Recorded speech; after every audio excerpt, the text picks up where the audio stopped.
Holly O'Donnell. I live at 11 Ryan Court in Smithfield. And I'm here tonight with a pit in my stomach that I've had in my stomach for over the course of 5 years. It's not easy for me to do this, to tell my story, because I've allowed someone to intimidate me for a very long time. And part of the reason I think it happened was because I was very confused as to why this person who was so nice to us for so many years, all of a sudden, just flipped. And I think, I know this is a personal situation for me, but I think the reason why I have to tell you this is because there's been many situations that I've got documented that I know I don't have time, and I won't sit here and say this, and this happened to me. But there are a couple of situations that I have to bring up to you because they were done when Mr. DeCoyan had a uniform on as chief of North Providence. And I was listening to your chief tonight up here speak, and I was wondering to myself as he was speaking, if you were to find out that he behaved the way that this man behaved in uniform, if it would bother you, that he would go over the line and try and intimidate, harass, bully me for something that was personal to him. I'm telling you this, I was in a coffee shop. My car was parked on Middle Spring Avenue in a coffee shop, getting something, and he walked in uniform and decided to stand at the end of the counter and stare at me.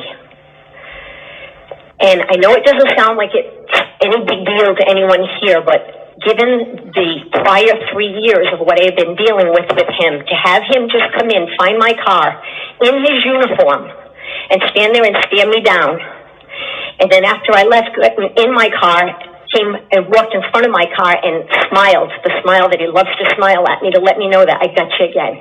I've upset you again. He's a bully. That's the definition of a bully, someone who tries to find someone who is vulnerable. He did at that time. My husband called the mayor and let him know what happened because he knew how upset I was. The mayor told him to tell me that it would be taken care of, that he would talk to him, and that this shouldn't happen anymore. Well, unfortunately, months later, another situation arrived where he happened to see my car. And this time he had another police officer with him who I didn't know who it was at the time, but later found out it was the second in command.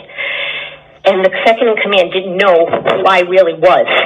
But whatever they were doing, they've made a point to stand and point at my car and once again make me feel intimidated.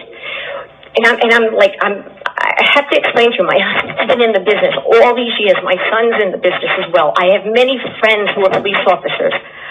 I would never expect any of them to behave the way that this man behaved in uniform.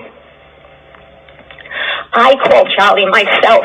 I picked up the phone and called him myself, crying hysterically because it was the week before my son's wedding, and I had picked up my wedding dress, and I was a mess.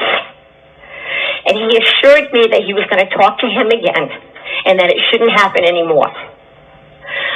I got a phone call from Charlie telling me that he spoke with Mr. DeCoyan, but that he didn't get it. And that maybe I should get a restraining order to make it stop.